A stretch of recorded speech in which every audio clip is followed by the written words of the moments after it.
तो इस चैप्टर में स्टेट्स ऑफ मैटर में इसको शुरू करने से पहले हमें जानना होगा कि इंटरमॉलिक्यूलर फोर्सेस क्या होती है, या उससे भी पहले अगर हम आए तो नेचर में जो चेंजेस आ रहे हैं वो चेंजेस कितने टाइप के हैं। तो अगर हम टाइप्स देखते हैं चेंजेस,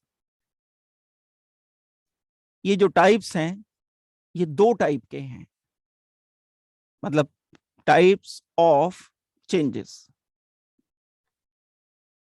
दो टाइप के। चेंज होना किसी चीज का, जैसे मैंने कुछ एक केमिकल लिया, उसमें कुछ और मिक्स कर दिया, थोड़ी देर के बाद वो कुछ और बन गया, तो एक ये चेंज है। एक चेंज ऐसा भी हो सकता है, मैंने वाटर लिया, उसको हीट किया, वो गैसियस स्टेट में बदल गया, एक चेंज ये भी है। तो बॉन्डिंग के नेचर के बेस पर हम इन चेंजेस को दो टाइप से डिवाइड करते हैं। There are two types of changes in nature, एक केमिकल चेंज होते हैं, एक फिजिकल चेंज होते हैं। केमिकल चेंज वो जिनमें बॉन्डिंग ही चेंज हो जाती है उनको केमिकल चेंज बोला जाता है। बॉन्डिंग चेंज हो जाने का मतलब क्या है? जब भी कोई चेंज हुआ, जैसे मैंने CH4 लिया, इसमें क्लोरीन मिक्स कर दिया, तो जब नया कुछ यहां बना, जो चेंज होने के बाद बना, वो बन गया CH3Cl प्लस HCl। ये चेंज एक ऐसा है कि यहां बॉन्डिंग अलग है, कार्बन के साथ 4 H लगे हुए हैं, यहां कार्बन के साथ 3 H और 1 Cl लगा हुआ है। जब बॉन्डिंग चेंज हो जाती है तब उस चेंज को केमिकल चेंज कहते हैं। मींस कंपाउंड नया बन जाता है, न्यू कंपाउंड इज फॉर्म्ड। जब नया कंपाउंड बन जाएगा तब हम बोलते हैं कि ये केमिकल चेंज।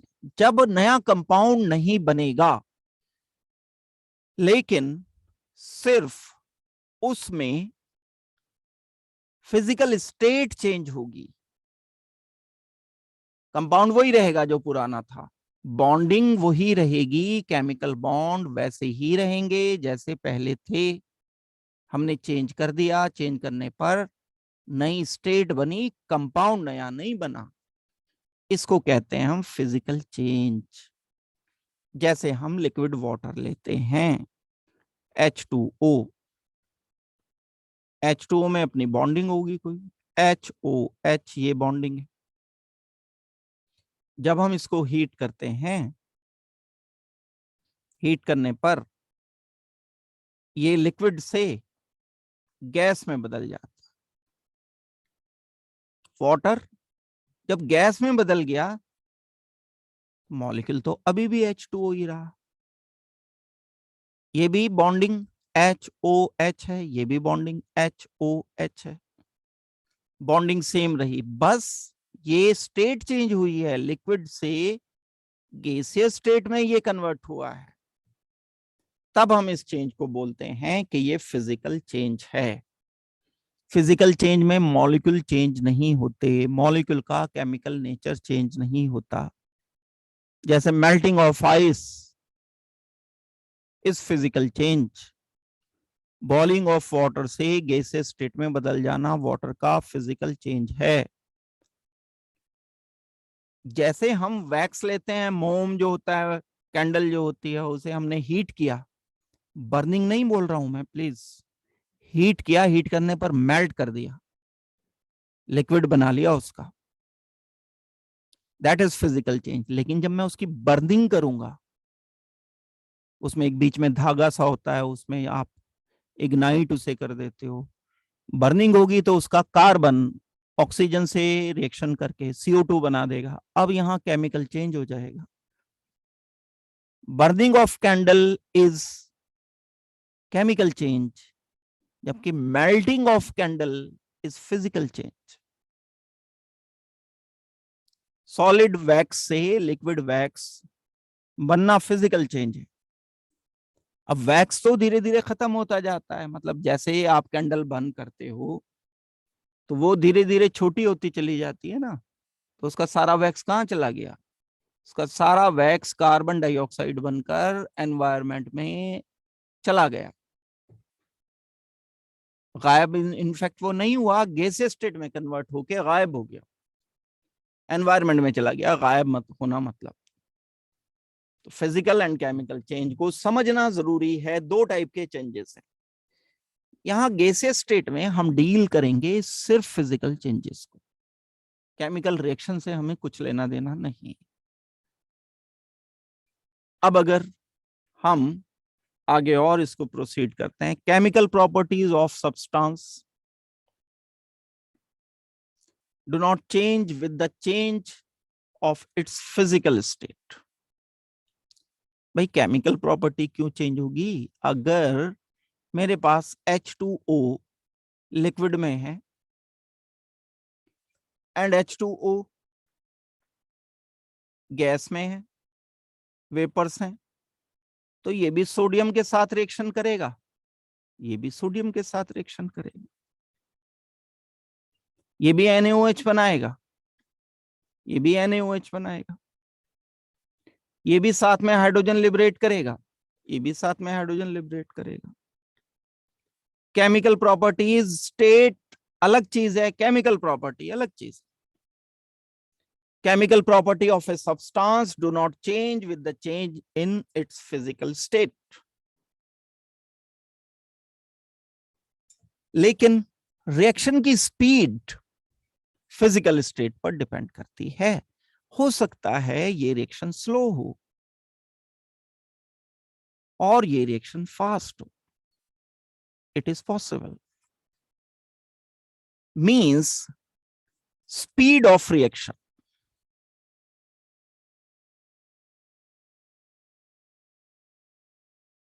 और हम केमिस्ट्री की लैंग्वेज में इस रिएक्शन की स्पीड को क्या कहते हैं? स्पीड मतलब कितने कम टाइम में रिएक्शन हो रहा है।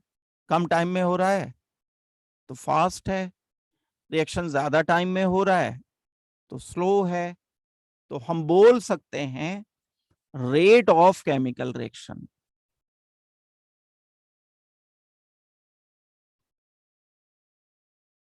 रेट ऑफ रिएक्शन या रेट ऑफ केमिकल रिएक्शन, ये एक अलग बात है। भाई बना तो NaOH ही, यहां भी NaOH दोनों केस में बना, लेकिन एक में बड़ा स्लो बना, एक में फास्ट बना। तो मैं बोलूंगा जहां फास्ट बना, कम टाइम में बना, तो रेट ज्यादा है। रेट ऑफ रिएक्शन मतलब speed of reaction. Rate of reaction speed पर डिपेंड करता है। अगर मेरे पास सल्फर डाइऑक्साइड है सॉलिड, मेरे पास सल्फर डाइऑक्साइड है गैस, इन दोनों की रिएक्शन की स्पीड ऑक्सीजन से अलग अलग होगी। O2 से ये अलग रिएक्शन करेगा, O2 से ये अलग रिएक्शन करेगा, प्रोडक्ट एक ही बनेगा। बनेगा यहां भी सल्फर ट्राइऑक्साइड, यहां भी सल्फर ट्राइऑक्साइड, लेकिन ये फास्ट बनेगा, इसका रेट ज्यादा है, इसका रेट कम है। तो दो अलग अलग बातें हैं जो आपको ध्यान देनी है यहां पर। पहली बात क्या है? पहली बात है कि केमिकल रिएक्शन फिजिकल स्टेट पर डिपेंड नहीं करता कि प्रोडक्ट क्या बनेगा, लेकिन रिएक्शन की speed, rate of chemical reaction depends upon state of matter. Physical state वो लिक्विड है, सॉलिड है या गैस। और ये स्टेट ऑफ मैटर क्या चीज है? लिक्विड, सॉलिड, गैस है, ये किस चीज पर डिपेंड करती है? ये डिपेंड करती है इंटर मॉलिक्यूलर फोर्स पर, विच इज नॉट बॉन्ड। ये बात ध्यान रखना, वाटर मॉलिक्यूल लेकर बॉन्ड तो ये है, ऑक्सीजन हाइड्रोजन के बीच में बॉन्ड है, दिस इज बॉन्ड। लेकिन जब मैं H ऑक्सीजन एंड H इन दोनों को इंटरेक्ट करता हूं, एक ये मॉलिक्यूल है, एक ये मॉलिक्यूल, इन दोनों को जब मैंने इंटरेक्शन किया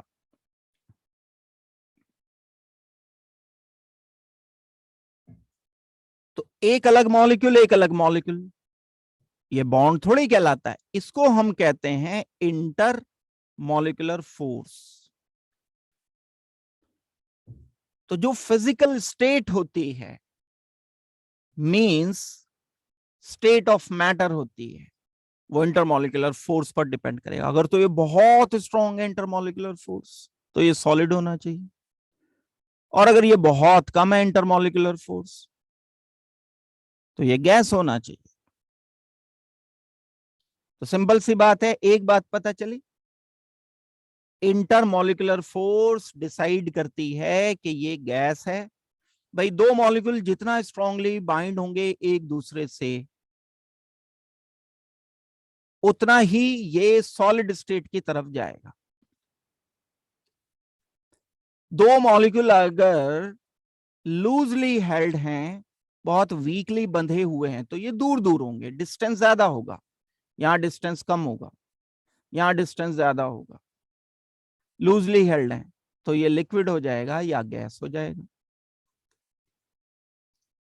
दो बातों पर डिपेंड कर गया, फिजिकल स्टेट, दो बातों पर डिपेंड कर गई, इंटरमॉलिक्यूलर फोर्स पर और इंटरमॉलिक्यूलर डिस्टेंस पर। इंटरमॉलिक्यूलर फोर्स जितनी ज्यादा है, इंटरमॉलिक्यूलर डिस्टेंस उतना कम है। पूरा करना इसको, आईएमडी पूरा लिखना, इंटरमॉलिक्यूलर डिस्टेंस जितना ज्यादा होगा उतना इंटरमॉलिक्यूलर फोर्स कम होगी। That means inversely related to each other. काम की बात है, याद रखना है, इसे भूलना नहीं है।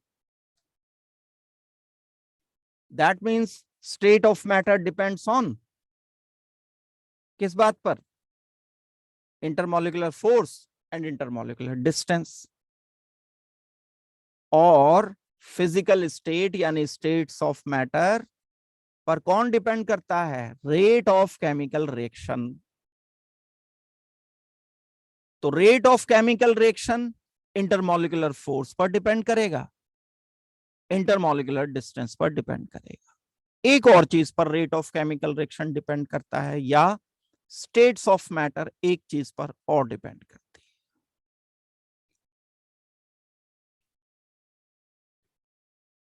Also depends on temperature. बड़ी कॉमन सिंपल सी बात है, कम टेम्परेचर पर वाटर सॉलिड है, टेम्परेचर थोड़ा बढ़ा देते हो, 1 डिग्री 2 डिग्री 5 10 15 20 50 डिग्री, इस पे सब वाटर लिक्विड है। लेकिन आपने टेम्परेचर और बढ़ा दिया और बढ़ा दिया और बढ़ा दिया, 100 डिग्री से ऊपर कर दिया, तो वाटर गैस स्टेट में पहुंच जाएगा। स्टेट ऑफ मैटर टेम्परेचर पर भी तो डिपेंड कर रही है। टेम्परेचर पर रिएक्शन का रेट भी डिपेंड करेगा, क्योंकि rate of chemical reaction is depended on physical state, और फिजिकल स्टेट किस पर डिपेंड कर रही है? इंटरमॉलिक्यूलर फोर्स पर। फिजिकल स्टेट और किस पर डिपेंड कर रही है? टेम्परेचर पर। टेम्परेचर बढ़ा, मॉलिक्यूल में इंटरमॉलिक्यूलर डिस्टेंस बढ़ गया, इंटरमॉलिक्यूलर फोर्स वीक पड़ गई। ये रिलेशन याद रखना है, भूलना नहीं है, जो अब मैं बताने जा रहा हूं। इंटरमॉलिक्यूलर फोर्स एंड टेम्परेचर का क्या रिलेशन होगा? टेम्परेचर बढ़ाते चले जाओगे, इंटरमॉलिक्यूलर फोर्स वीक होती चली जाएगी। IMF नहीं, टेम्परेचर लिखना है मुझे यहां। एग्जाम्पल से समझो इसको। टेम्परेचर मैंने यहां 20 डिग्री सेल्सियस पर वाटर रख रखा है, तो ये लिक्विड होगा। मैंने वाटर 200 डिग्री सेल्सियस पर रखा, तो गैस हो जाएगा। ये टेम्परेचर ज्यादा तो गैसेस स्टेट में इंटरमॉलिक्यूलर फोर्स कैसी होती है? कम, इंटरमॉलिक्यूलर फोर्स कम। टेम्परेचर कम, इंटरमॉलिक्यूलर फोर्स ज्यादा। इंटरमॉलिक्यूलर फोर्स टेम्परेचर से इनवर्सली रिलेटेड हैं। अच्छा, डिस्टेंस की बात करते हैं। टेम्परेचर ज्यादा, इंटरमॉलिक्यूलर डिस्टेंस ज्यादा। टेम्परेचर कम, इंटरमॉलिक्यूलर डिस्टेंस कम। Intermolecular distance is directly proportional to temperature. Temperature जितना कम होगा, इंटरमॉलिक्यूलर डिस्टेंस उतना ही कम होगा। ये टेम्परेचर के साथ रिलेशन है। इंटरमॉलिक्यूलर डिस्टेंस जितना कम होगा, उतना ही ये सॉलिड की तरफ जाएगा। स्टेट ऑफ मैटर पर कौन डिपेंड करता है? दैट मीन्स फिजिकल स्टेट पर कौन डिपेंड करता है? रेट ऑफ केमिकल रिएक्शन, कितना तेज केमिकल रिएक्शन होगा। केमिकल रिएक्शन डिसाइड करता है इस बात को कि उसकी फिजिकल स्टेट क्या है। फिजिकल स्टेट डिसाइड करती है कि केमिकल रिएक्शन कितना फास्ट कितना स्लो होगा। फिजिकल स्टेट किस किस बात पर डिपेंड करेगी?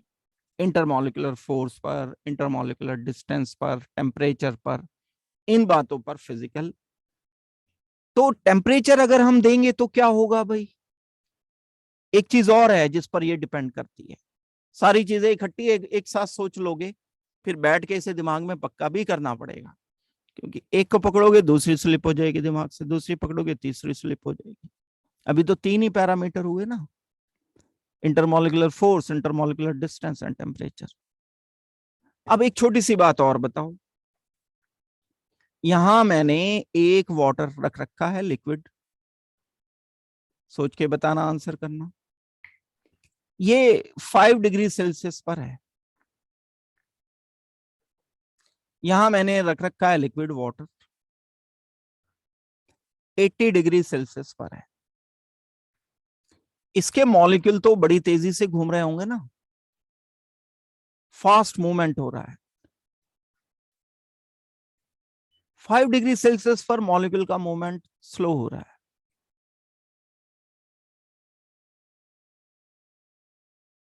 टेम्परेचर बढ़ाते चले जाते हैं, मूवमेंट ऑफ मॉलिक्यूल बढ़ता चला जाता है। मींस मूवमेंट बढ़ता चला जा रहा है। क्या बढ़ रहा है? वेलोसिटी बढ़ रही है। मास तो मॉलिक्यूल का कांस्टेंट है। तो काइनेटिक एनर्जी मींस एनर्जी तो बढ़ी गई, इज इक्वल टू क्या होता है? Half mv²। इसकी वेलोसिटी ज्यादा है मॉलिक्यूल की। क्यों? क्योंकि टेम्परेचर ज्यादा है। वेलोसिटी मॉलिक्यूल की किस पर डिपेंड करती है? टेम्परेचर पर। जब आप किसी मटेरियल का टेम्परेचर बढ़ाते हो तो उसके मॉलिक्यूल में मूवमेंट बढ़ जाते हैं, काइनेटिक एनर्जी बढ़ जाती है, मतलब एनर्जी बढ़ जाती है। तो अगर स्टेट ऑफ मैटर डिपेंड कर रही है टेम्परेचर पर, तो स्टेट ऑफ मैटर मॉलिक्यूल की एनर्जी पर भी डिपेंड करेगी। मॉलिक्यूल की एनर्जी जितनी ज्यादा है, उतना ही वो ज्यादा चांस है कि गैसेस स्टेट में हो। मॉलिक्यूल की एनर्जी खुद की काइनेटिक एनर्जी बोल दो तो कोई दिक्कत नहीं है। मॉलिक्यूल की काइनेटिक एनर्जी जितना कम है, इतना ही ज्यादा चांस है कि वो सॉलिड स्टेट में रहे। दैट मीन्स जो इंटरमॉलिक्यूलर डिस्टेंस या इंटरमॉलिक्यूलर फोर्स है, इंटरमॉलिक्यूलर डिस्टेंस ज्यादा कब होगा? मॉलिक्यूल की एनर्जी ज्यादा होगी। भाई गैसेस स्टेट में मॉलिक्यूल ज्यादा तेज दौड़ता है, एनर्जी मतलब ज्यादा है गैसेस स्टेट में, तो गैसेस स्टेट में ही इंटरमॉलिक्यूलर डिस्टेंस ज्यादा है। Intermolecular distance directly proportional to internal energy of molecule. मतलब मॉलिक्यूल की अपनी एनर्जी की बात हो रही है, बाहर के सिस्टम की नहीं। Internal energy of molecule.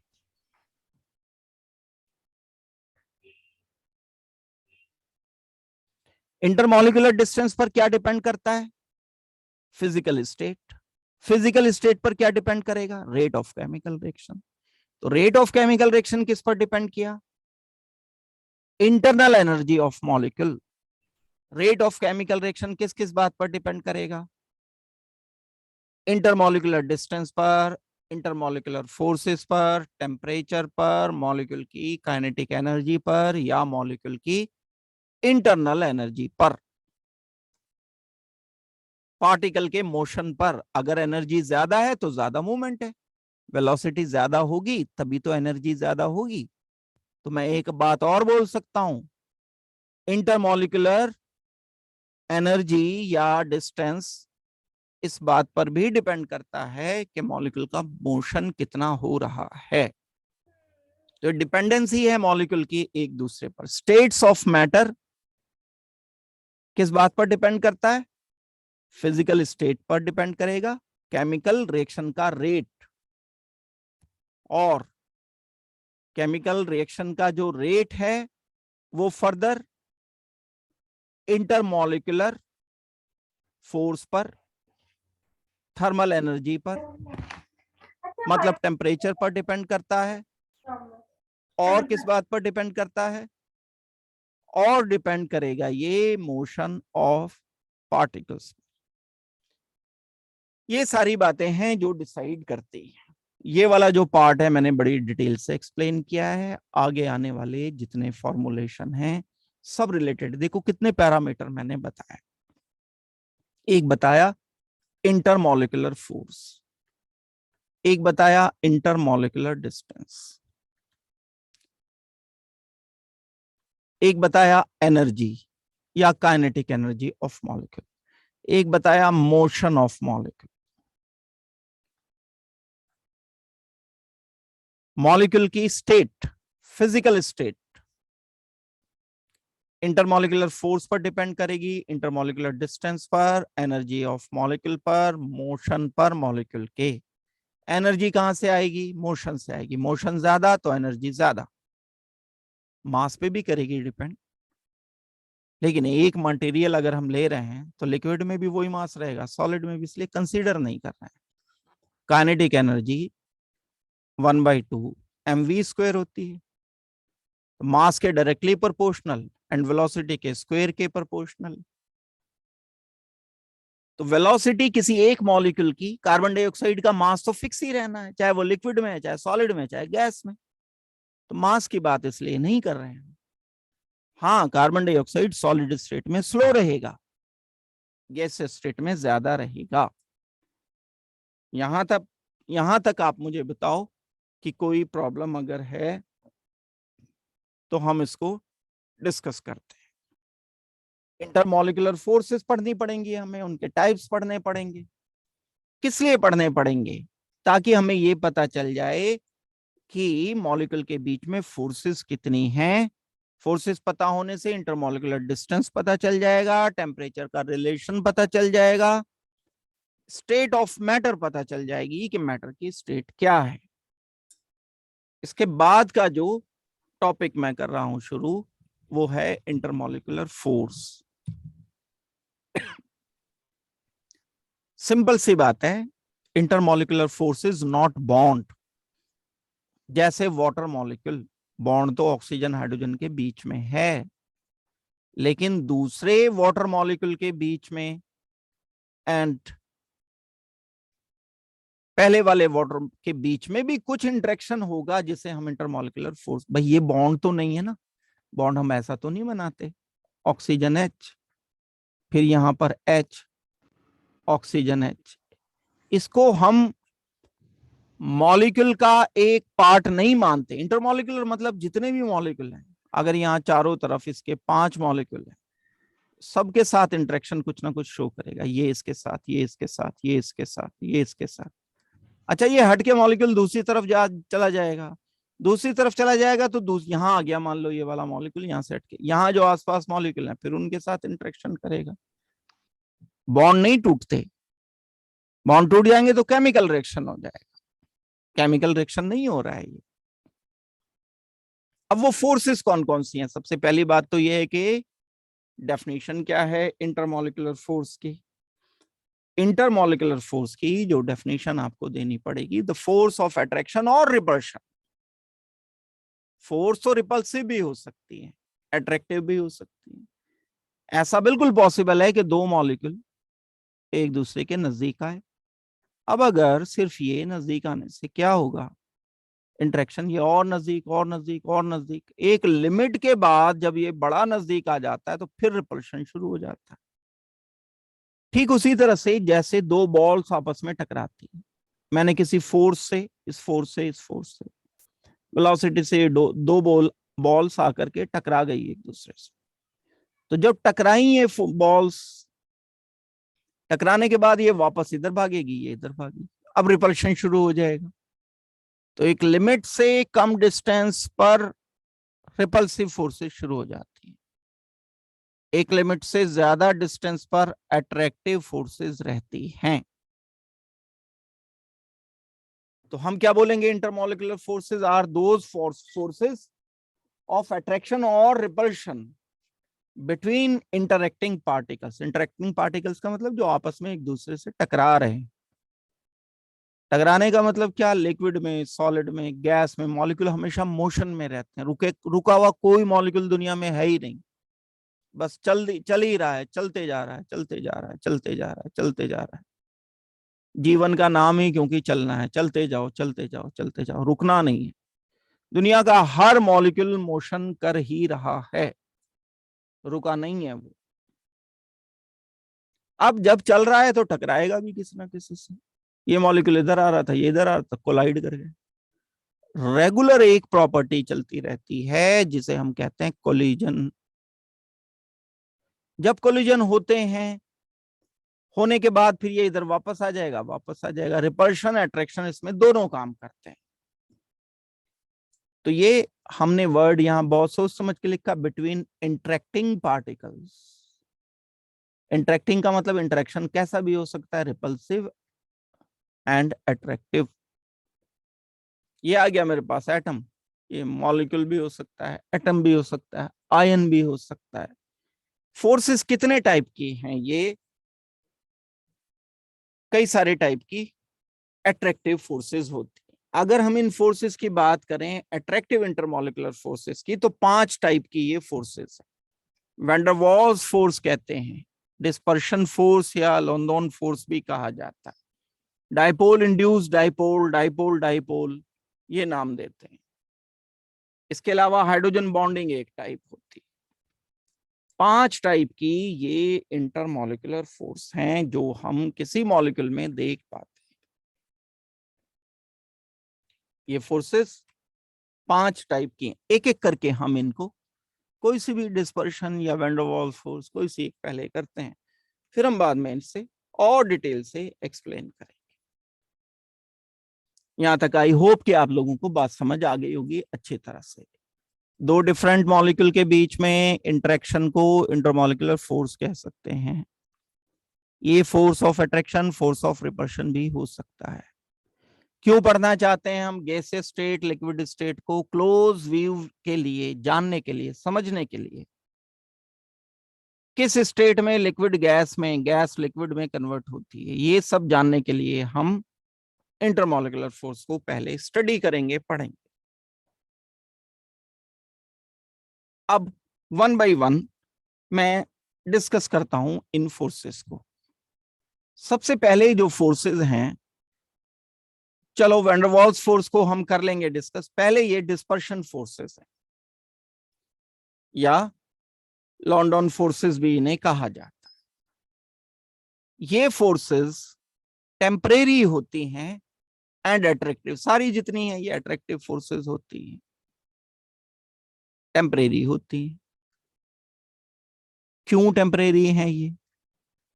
जब कोई एक एटम या मॉलिक्यूल दूसरे एटम या मॉलिक्यूल के कांटेक्ट में आता है, ये न्यूक्लियस है पॉजिटिव एक एटम का, चारों तरफ इलेक्ट्रॉन्स हैं, इसके आसपास कोई एटम नहीं है, दूर दूर है, ये गैसियस स्टेट में एक एटम है। अब घूमता घूमता कोई दूर से एटम, यहां एक एटम था, ये सेम था एटम, यहां पॉजिटिव, नेगेटिव, नेगेटिव, नेगेटिव, ये नजदीक आया, होते होते होते यहाँ के कोलाइड।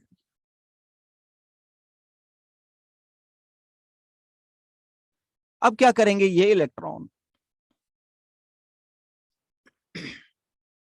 यहां से इलेक्ट्रॉन, ये इलेक्ट्रॉन को दूर भगाएंगे, रिपल्स करेंगे।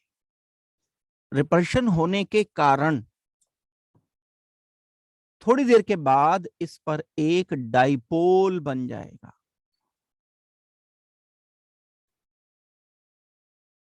डाइपोल कैसे बना, यहां इस एटम पर नेगेटिव चार्ज इधर, यहां इस एटम पर ये सारा सारा नेगेटिव इधर पहुंच जाएगा और इसका बचा हुआ पॉजिटिव चार्ज दूसरी तरफ आ जाएगा। Positive positive positive, negative negative negative, ऐसे यहां पॉजिटिव पॉजिटिव पॉजिटिव। यानी इसने अपने आप को पोलराइज कर लिया, चार्ज को अलग अलग कर लिया अपने, और ये इसके नजदीक आने के कारण हुआ। पहले ये रिपल्सिव फोर्सेस थी, लेकिन किसी फोर्स से आके ये टकरा रहे हैं, जैसे ही आए तो उसमें डाइपोल इंट्रोड्यूस हो गए, डाइपोल बन गए। जब ये डाइपोल बने तब इन डाइपोल के कारण कैसे बन जाते हैं डाइपोल, पॉजिटिव नेगेटिव, या मैं ऐसे भी शो कर सकता हूं, ऐसे बन गया है, ये नेगेटिव ये पॉजिटिव, ये पॉजिटिव ये नेगेटिव। अब जब ये दूर हटेंगे वापस, कोलाइड करने के बाद थोड़ी देर के बाद दूर हो जाएंगे। जब ये दूर हो गए मॉलिक्यूल तो फिर ये न्यूट्रल हो जाएगा, न्यूक्लियस पॉजिटिव बीच में, चारों तरफ फिर नेगेटिव इक्वली। इसलिए हम इन्हें बोल रहे हैं कि ये फोर्सेस टेम्परेरी फोर्सेस होती हैं। इन फोर्सेस को आप नाम देते हो कि ये forces temporary forces.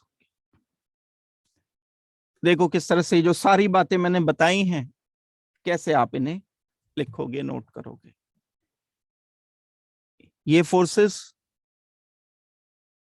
Temporary forces है, अट्रैक्टिव कहते हैं हम इन्हें, रिपल्सिव को हम डिस्पर्शन नाम नहीं देते।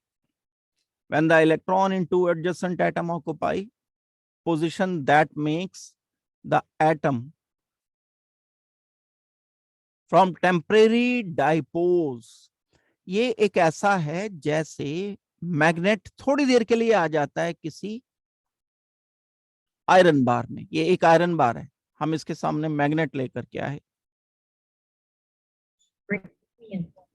मैग्नेट लाने से क्या होता है, नजदीक में अगर हम इसके मैग्नेट लेकर के आते हैं तो जैसे जैसे लाते हैं तो यहाँ एक मैग्नेटिज्म इंड्यूस्ड हो जाता है, थोड़ी देर के लिए मैग्नेटिज्म आ जाता है, थोड़ी देर के लिए मैग्नेटिज्म आएगा, लेकिन जब मैं इसे दूर ले जाऊंगा तो मैग्नेटिज्म फिर खत्म हो जाएगा। ऐसे ही पोलैरिटी आती है। ये एक मॉलिक्यूल था, सब जगह नेगेटिव था पॉजिटिव। जब मैं कोई एक और एटम को, मॉलिक्यूल या एटम को लेकर के आ रहा हूं तो ये नेगेटिव चार्ज इसको रिपेल करेगा, दूर कर देगा। रिपल्शन के कारण नेगेटिव एक जगह इकट्ठा हो गया, यहां पॉजिटिव आ गया, डिस्पर्शन हो गया चार्ज का। तो मैं क्या बोलूंगा, टेम्परेरी डाइपोल बन गया। डाइपोल का मतलब पोज, पॉजिटिव नेगेटिव बन गए। अब हम इनको बोलेंगे कि ये टेम्परेरी डाइपोल फोर्सेस को हम डिस्पर्शन फोर्सेस नाम देते। क्या बोलना चाहिए इनको, फोर्स इज इंड्यूस्ड डाइपोल, जैसे मैंने अभी बताया था induced magnetism, induced dipole attraction, positive negative के साथ इंटरेक्शन करता है। बहुत ही वीक फोर्सेस होती हैं ये, क्योंकि परमानेंट डाइपोल तो है नहीं, यानी polarity is not permanent, temporary polarity होती है ये। जब तक ये मॉलिक्यूल्स नजदीक रहेंगे तब तक ये थोड़ी देर के लिए पॉजिटिव नेगेटिव रहेगा, जब ये दूर चले जाएंगे फिर ये मॉलिक्यूल न्यूट्रल हो जाएगा। ये इनका नेचर मैंने आपको बताया कि जो ये नेचर होता है इनका किस तरह से होता है। आगे देखो, ये कोई एटम थे, दूर दूर थे, जब सिमेट्रिकल डिस्ट्रीब्यूशन ऑफ इलेक्ट्रॉन का मतलब क्या है कि चारों तरफ बिल्कुल बराबर बराबर के इलेक्ट्रॉन्स हैं। यहां जब हम इलेक्ट्रॉन कंसीडर करते हैं, इधर बराबर बराबर के इलेक्ट्रॉन्स।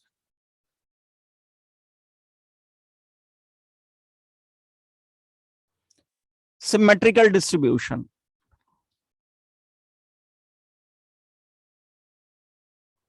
अभी तक ये नजदीक नहीं आए, डिस्टेंस ज्यादा है, फार फ्रॉम ईच अदर।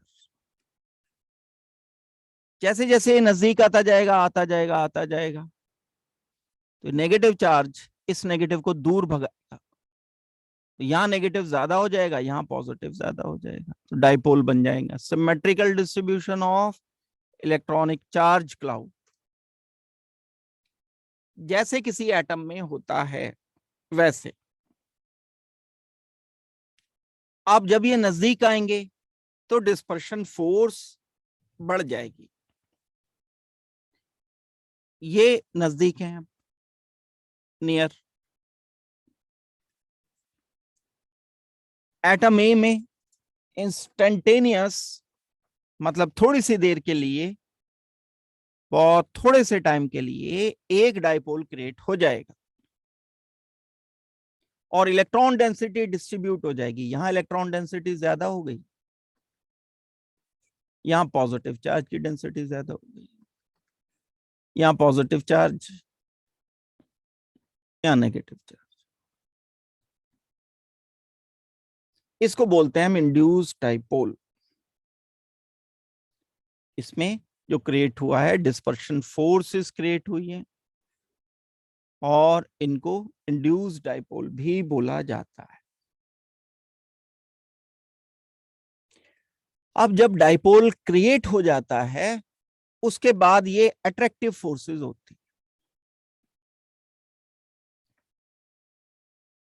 एक लिमिट से कम डिस्टेंस पर, अगर मैं डिस्टेंस यहां रख रहा हूं, ये भी नेगेटिव है, ये भी नेगेटिव है, तब तो रिपल्शन था। लेकिन जब हम इसे काफी क्लोज ले आते हैं, एक लिमिट के बाद इनका जो नेचर है पॉजिटिव नेगेटिव हो जाएगा, अट्रैक्टिव हो जाएगा। जब पॉजिटिव एंड नेगेटिव होगा तभी हम इनको डिस्पर्शन फोर्स नाम देंगे। उससे पहले हम रिपल्सिव वाली को डिस्पर्शन फोर्स नहीं कहते। एक बात तो ये हो गई। जैसे अगर आपको फजान रूल याद हो, तो उसमें हमने पोलराइजेशन पढ़ा था, तो वही पोलराइजेशन की बात इनफैक्ट यहां पर भी है, बहुत ज्यादा कोई अंतर नहीं। अगर हम आगे बढ़ें और देखें, तो जो डिस्पर्शन फोर्स हैं, अट्रैक्टिव फोर्सेस को कहा जाता है, रिपल्सिव को नहीं। अगर हमारे पास बहुत बड़ा एटम है, तो डिस्पर्शन फोर्सेस का मैग्नीट्यूड ज्यादा होगा, लॉन्डन फोर्सेस का मैग्नीट्यूड ज्यादा होगा। छोटा एटम है, छोटा सरफेस एरिया है पॉजिटिव नेगेटिव का। एक बड़ा एटम है, बड़ा एटम है तो इसका सरफेस एरिया ज्यादा है। एटम का साइज बड़ा होने से इन डिस्पर्शन फोर्सेस के मैग्नीट्यूड बढ़ जाते हैं। इंटरमॉलिक्यूलर फोर्स, डिस्पर्शन फोर्स बड़े साइज के एटम में ज्यादा होती है। That means dispersion force directly proportional to size of atom.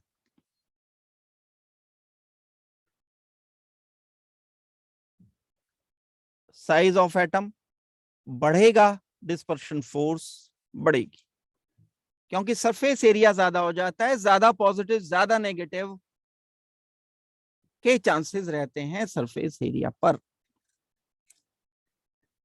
दूसरी बात, एक कंडीशन और हम रख सकते हैं, ऐसा क्यों होगा?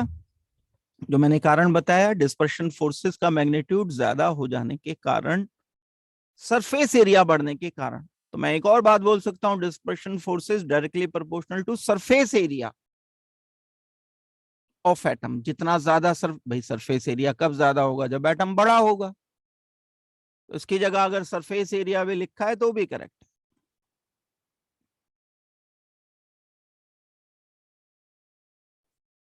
हम यहां सरफेस एरिया भी बोल सकते हैं। एग्जाम्पल के लिए हम फ्लोरीन कहते हैं, फ्लोरीन मॉलिक्यूल छोटा है, आयोडीन मॉलिक्यूल बड़ा है। फ्लोरीन से ज्यादा क्लोरीन में होंगी डिस्पर्शन फोर्सेस, इससे ज्यादा Br2 में होगी, इससे ज्यादा I2 में होंगी। मैग्नीट्यूड ऑफ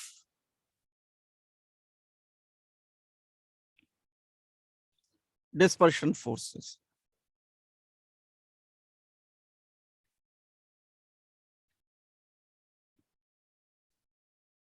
डिस्पर्शन फोर्सेस का मैग्नीट्यूड I2 का ज्यादा क्यों है? क्योंकि आयोडीन का साइज बड़ा है। ये देना होगा हमें रीजन। यहां तक क्लियर हो गई होगी बात? तो देखो ये वाला जो एक एग्जाम्पल के तौर पर आप लिख लो, मॉलिक्यूल का साइज चेक कर लो, मॉलिक्यूल का साइज अगर बड़ा है तो डिस्पर्शन फोर्सेस या लॉन्डन फोर्सेस के मैग्नीट्यूड को ज्यादा बताना होगा। एक बात तो ये हो गई।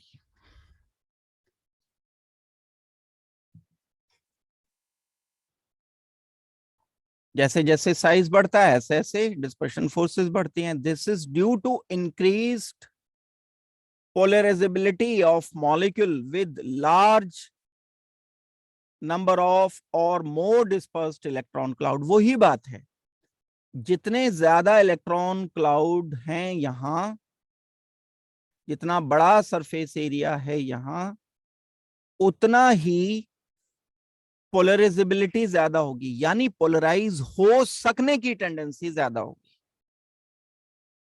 मतलब positive negative charge segregate separate होने की टेंडेंसी ज्यादा होगी। जैसे जैसे एटम का साइज बढ़ेगा ऐसे ऐसे साइज का पोलराइजेशन, ऐसे ऐसे चार्ज का पोलराइजेशन ज्यादा होगा। चार्ज का पोलराइजेशन ज्यादा हुआ तो लॉन्डन फोर्सेस ज्यादा अप्लाई करेंगे। तो ये पोलराइजेबिलिटी टर्म जो हमने यूज किया था फजान रूल में यूज किया था, लार्ज एनायन में ज्यादा पोलराइजेबिलिटी होती है, ये बात की थी। लार्ज एनायन ज्यादा कोवलेंट बॉन्ड बनाता है, ये बात की थी। तो वही बात इनफैक्ट ये यहां पर है। ये बात हो गई एक। और देखो इसके अलावा एग्जाम्पल ये मैंने अभी दिया ही, आयोडीन में सबसे ज्यादा फोर्स होगी डिस्पर्शन एंड फ्लोरीन में सबसे कम। Interaction energy is inversely proportional to the 6th power of distance between two interacting particles। क्या मतलब है इस बात का? दो ये एटम्स हैं,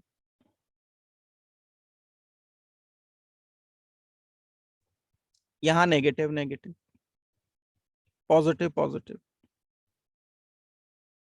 ये अट्रैक्ट कर रहे हैं एक दूसरे को, जिसके कारण एक इन दोनों के बीच में एनर्जी क्रिएट हो जाएगी, कुछ ना कुछ पोटेंशियल क्रिएट हो जाएगा, जिसको हम इंटरेक्शन एनर्जी नाम देते हैं। ये डिस्टेंस लिया मैंने, इसका न्यूक्लियस, इसका न्यूक्लियस, इन दोनों के बीच का डिस्टेंस R ले लिया। तो जो इंटरेक्शन एनर्जी है, ये इंटरेक्शन एनर्जी इनवर्सली प्रोपोर्शनल किसके होगी? 6 पावर के डिस्टेंस के। That means 1/r to the raise 6। कौन? Internal energy.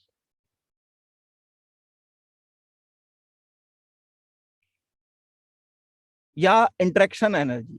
इसकी इंटरेक्शन एनर्जी पूरी की मिलाकर इंटरनल एनर्जी भी बोल सकते हो दोनों की, लेकिन इंटरेक्शन एनर्जी इन दोनों मॉलिक्यूल या एटम के डिस्टेंस के 6 पावर के इनवर्सली प्रोपोर्शनल होती है। ये फॉर्मूला लाए होंगे कहीं से, मींस प्रूफ किया होगा प्रैक्टिकली, किसी तरह से जैसे भी प्रूफ किया गया, दो इंटरेक्टिंग पार्टिकल के बीच में ये एक रिलेशन होता है। ये जो फॉर्मूला अप्लाई होगा ये बड़े ऑब्जेक्ट पर नहीं होगा। ऐसा नहीं है कि दो बॉल्स के बीच में आप अप्लाई कर दो, या दो बड़े पार्टिकल के बीच में जिन्हें हम देख सकते हैं उनके लिए ये अप्लाई कर दो। ये तब अप्लाई होगा जब बहुत छोटे पार्टिकल्स होंगे। छोटे पार्टिकल होंगे तो क्या होगा, उनके बीच का डिस्टेंस बहुत कम होगा। ये जो फोर्सेस होती हैं जिनको हम इंटर मॉलिक्यूलर फोर्सेस का नाम दे रहे हैं या डिस्पर्शन फोर्सेस का नाम दे रहे हैं, ये बहुत छोटे डिस्टेंस पर अप्लाई, एटम के बीच में, दो एटम के बीच में कितना कम एक डिस्टेंस होगा, बहुत कम होगा। तो ये बहुत थोड़े डिस्टेंस के बीच में वर्क कर रही होती हैं फोर्सेस। बड़े डिस्टेंस पर ये फॉर्मूला एप्लीकेबल नहीं है। ये जो मैंने अभी आपको बताया फॉर्मूला, ये बड़े डिस्टेंस पर एप्लीकेबल नहीं होगा। मान लो आधा मीटर है, 1 मीटर है, उस पर एप्लीकेबल नहीं है। ये बिल्कुल नैनोमीटर पर जा करके, नैनोमीटर या पिकोमीटर पर जाकर के एप्लीकेबल होता है, एंगस्ट्रॉम पर जाकर के एप्लीकेबल होता है। तो एटम के बीच का जब इतना कम डिस्टेंस हो तब। देखो इसको आगे प्रोसीड किया जाए। यही फॉर्मूला बताया मैंने, interaction energy inversely related with 1/r⁶। और ये फोर्सेस की वैल्यू तभी है जब डिस्टेंस जो है बहुत ही कम है दो एटम्स के बीच का। तो ये मैंने जो अभी तक आपको बात बताई, ये बात बताई क्या, इंटरमॉलिक्यूलर फोर्स का एक पार्ट। वो पार्ट कौन सा था? Dispersion force. आगे चलने से पहले मैं थोड़ा सा आप लोगों से पूछता हूं इसके बारे में। दूसरे नंबर पर एक पार्ट आता है इसके बाद, जो इंटरमॉलिक्यूलर फोर्स ही है, डाइपोल डाइपोल फोर्स। नाम से देखो, सबसे पहले नाम पे ध्यान दो। किसी भी चीज को जानना चाहते हो तो उसका नाम देखो इनफैक्ट क्या है। यहां इंटरेक्शन है डाइपोल डाइपोल, मतलब एक मॉलिक्यूल पहले से ही पॉजिटिव एंड नेगेटिव है, पार्शियल पॉजिटिव पार्शियल नेगेटिव है। दूसरा मॉलिक्यूल डिफरेंट, ये भी पार्शियल पॉजिटिव पार्शियल नेगेटिव है पहले से ही। इन दोनों के बीच में कोई फोर्स वर्क करेगी, ये वाला पॉजिटिव ये वाले नेगेटिव को खींचेगा अपनी तरफ। ये force of attraction considerably strong होती है, डिस्पर्शन फोर्स के कंपैरिजन में ज्यादा फोर्स स्ट्रांग होगी। इसको हम बोलते हैं कि ये डाइपोल डाइपोल फोर्स है या डाइपोल डाइपोल इंटरेक्शन। अब ये जो हमारे पास है चार्ज, मैंने बोला इसे पार्शियल चार्ज। पार्शियल चार्ज का मतलब क्या है? Less than 1।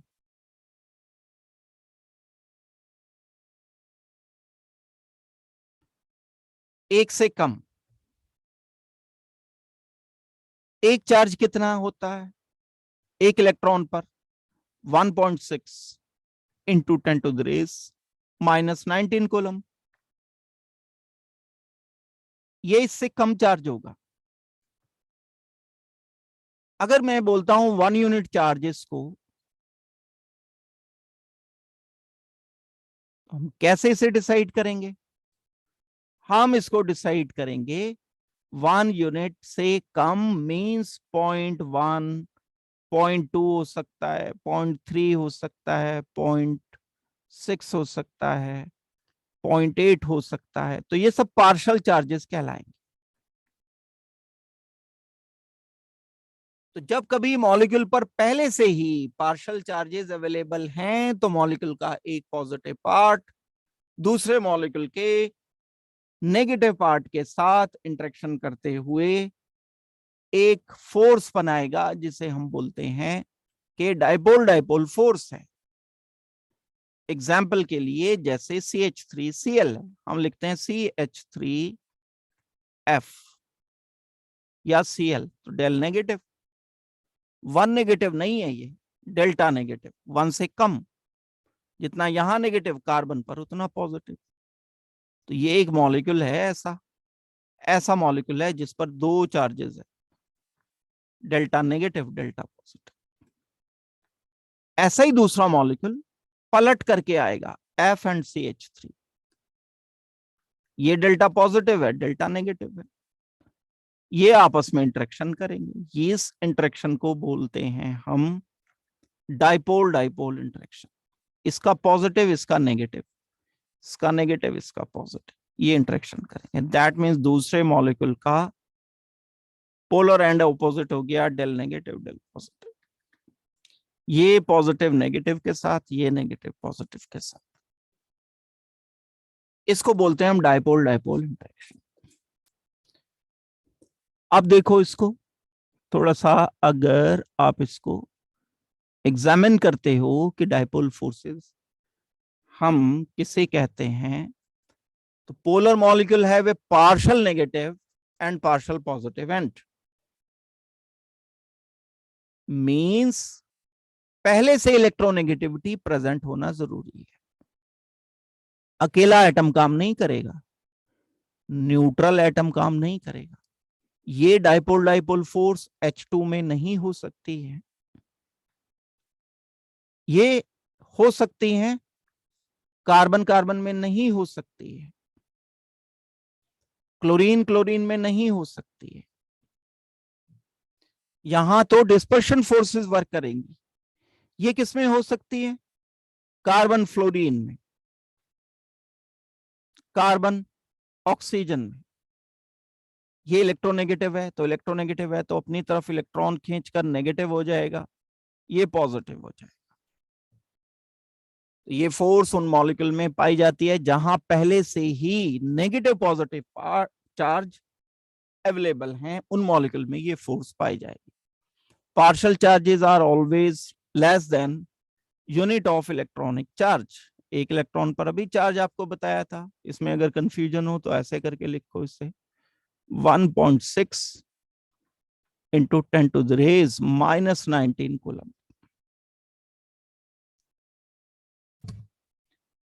एक इलेक्ट्रॉन के चार्ज से कम, लेस। अब हमें नहीं पता कितना कम है, तो मैं क्या लिखूंगा उसे? Partial negative. एक इलेक्ट्रॉन के चार्ज से कम चार्ज है। पार्शियल पॉजिटिव है, पॉजिटिव लेकिन एक इलेक्ट्रॉन के चार्ज से ज्यादा चार्ज, एक इलेक्ट्रॉन के चार्ज से कम चार्ज। मैग्नीट्यूड पॉजिटिव है, अपोजिट, ज्यादा नहीं, मैं गलत बोल गया था, कम चार्ज, क्योंकि पार्शियल है। एक मॉलिक्यूल के पॉजिटिव एंड दूसरे मॉलिक्यूल के नेगेटिव एंड में इंटरेक्शन होता है, कर चुके हम अब। एक मॉलिक्यूल दूसरा molecule CH3F connected with CH3F,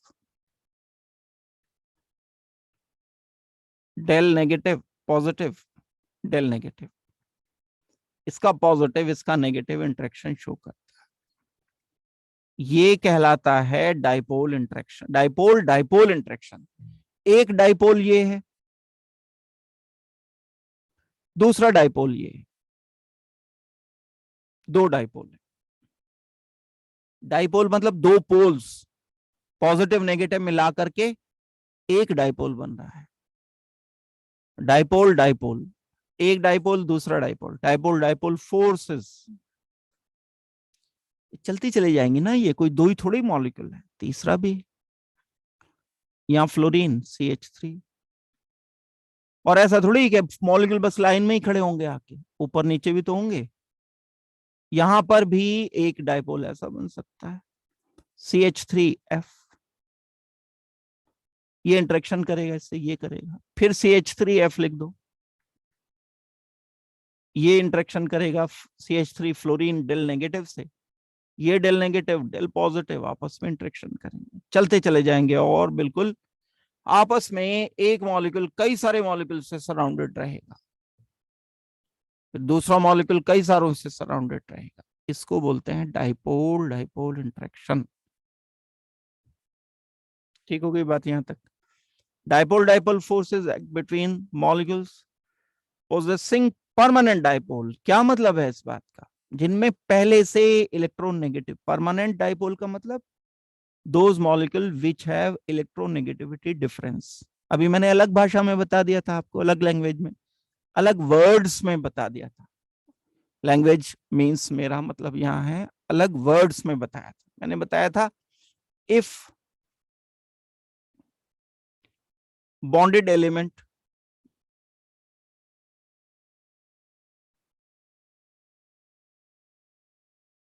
have different electronegativity,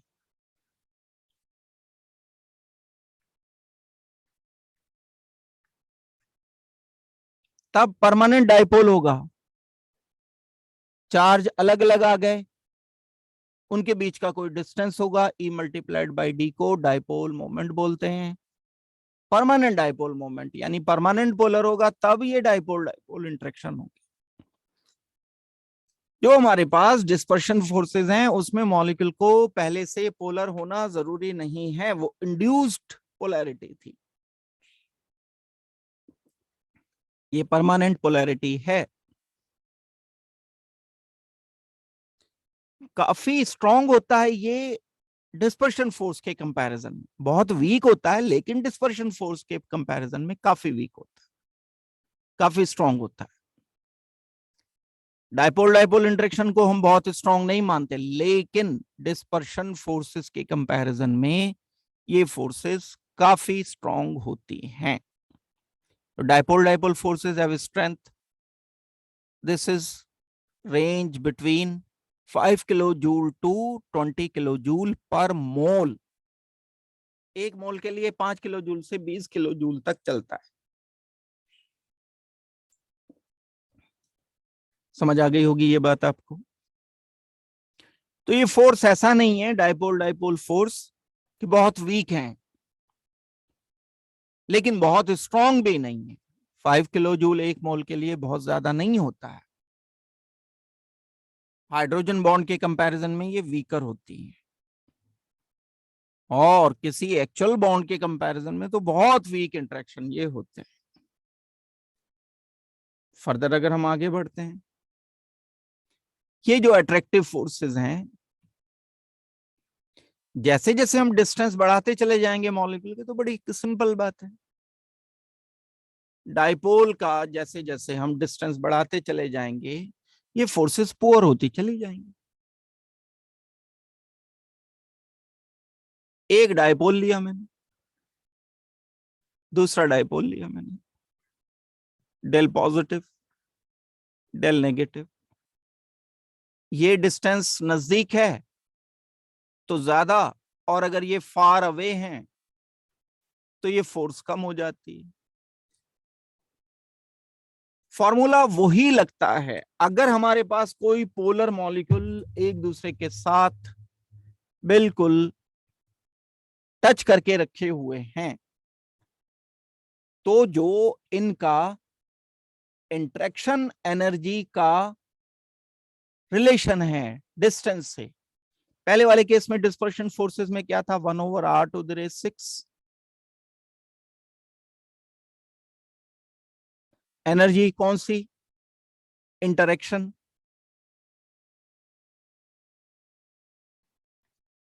किसके लिए है ये, डिस्पर्शन फोर्सेस के लिए।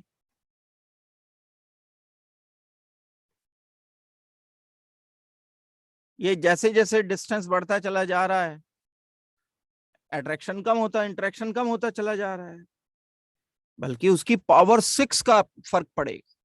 मान लो हमने आधा कर दिया, 1/2 कर दिया, तो ये फर्क पड़ेगा उसकी पावर 6 का, बहुत ज्यादा इंपैक्ट पड़ेगा। यहाँ क्योंकि ये फोर्सेस स्ट्रांग हैं तो इंपैक्ट तो यहाँ भी पड़ेगा, लेकिन इतना ज्यादा इंटरेक्शन का जो इन दोनों के बीच का डिस्टेंस है उतना ज्यादा फर्क नहीं पड़ेगा। दैट मीन्स इंटरनल एनर्जी या interaction energy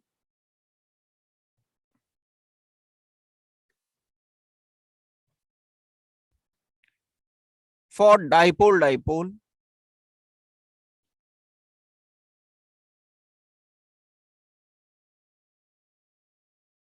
is directly proportional to the 1 over distance to the power 3। ये अंतर ध्यान रखना बस। क्यूब के इनवर्सली प्रोपोर्शनल दोनों के डिस्टेंस के, पॉजिटिव नेगेटिव चार्ज के बीच में जो डिस्टेंस है उसके यहां और यहां इन दोनों के बीच का जो डिस्टेंस है, जब कोलाइड कर जाएंगे, जब एक दूसरे के साथ टच होकर के रखे जाएंगे, del positive del negative, radius ये इसका रेडियस, इन दोनों के बीच का डिस्टेंस आर, आर क्यूब बढ़ेगा। ये मॉलिक्यूल अगर बड़े हो गए, बहुत बड़े हो गए, तो इंटरेक्शन एनर्जी कम होती चली जाएगी, यानी डिस्टेंस पर डिपेंड करेगा। और ये स्टेशनरी के लिए है, अगर मॉलिक्यूल मूव नहीं कर रहे हैं, एक तो ये है कि हम अलग अलग स्टेट में देखेंगे ना, तो ये गैस स्टेट में तो मॉलिक्यूल यहां बहुत कम देर के लिए रुकेगा, सॉलिड स्टेट में सबसे ज्यादा देर के लिए यहां रुकेगा। तो आर मैं सॉलिड स्टेट में आराम से निकाल सकता हूं, गैस स्टेट में तो एक सेकंड के लिए आके टकराएगा और टकरा के फिर दूर चला जाएगा। ये कंडीशन रहनी चाहिए।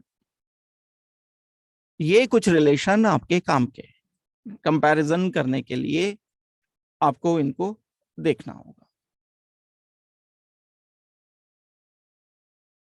ये बात अभी मैंने बताई आपको।